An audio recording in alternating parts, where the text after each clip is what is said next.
In this video, we will show how to complete a session record. In the very center of the coach dashboard, you will see a My Active Clients section. So here will be a list of all of your clients, their first name, how many sessions are in their course, how many sessions have been completed at this point, and how many sessions are scheduled. Now you may notice that in this case, there are 64 sessions scheduled while it's a 60 session course. This is because sometimes during the course, a session needs to be canceled and therefore the session needs to be made up. Best practice is to make up the session as soon as possible after it was canceled.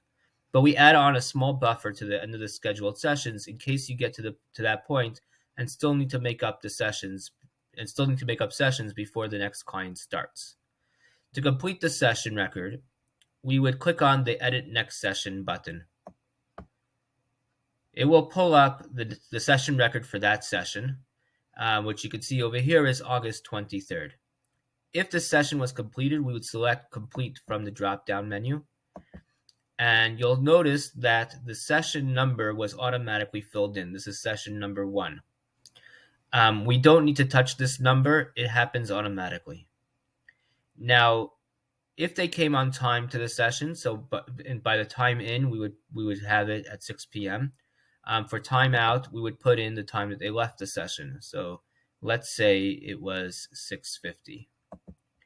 For mood in, we would put in the mood that he came to this session in. So let's say he was sad when he came. The zone in when he came was either low energy, alert, or engaged, somewhat hyper, or very agitated. Let's say he was low energy. When he left the session, so his mood was happy, and his zone out was alert and engaged. Now, we scroll down to the music section, and we select the music program. So whatever the protocol says, whether it's SM, CA, RA, or calming, let's say over here it's SM. And since it's the first session, we'll put in that this is the first playlist. Music engagement, we'll say he was partially engaged. And music minutes, let's say it was 30 minutes. Then we go on to the ILS exercise. And we fill in all of that information, which program it was, which set, how complete did we get through it, how was the engagement, the precision, how many minutes we did that. The LBP exercises, same story, sensory integration performance, how was his balance, what was the posture like, coordination, visual, auditory, midlines, all those kinds of things we would fill in.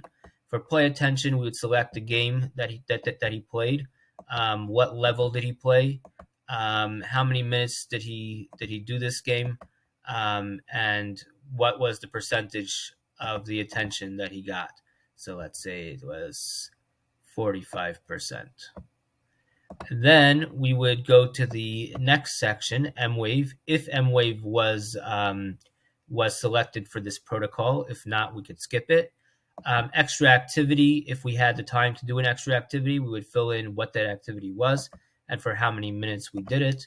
If there was no extra activity, you could skip that part. We then go to the notes section. So we have today's win is the first field. It's a required field. You would over here you would put down the child's achievement. There has to be an achievement for every course, something that the child did that was good, that you want to highlight to show the parents that now he for example, he wore the headphones longer today. He wore it for 15 minutes. Yesterday he only did 10 minutes. This is the first session, so we won't have that achievement, but that would be something that we would write. Note to parents would be something like, it was a great session. We look forward to seeing you on Thursday. Please send A, B, and C with your child. Clinical notes are for when you are being supervised by one of our clinical psychologists. So you would put your clinical observations for them. And the notes to self is where you would put something that you noticed during the session that you want to work on during the next sessions. So for example, today he wore the headset for 10 minutes. Let's try for 15 tomorrow. So you can look back between sessions and say, okay, this is what I'm going to work on in the next session. Once that is done, you would click Save and Close, and you've completed a session record.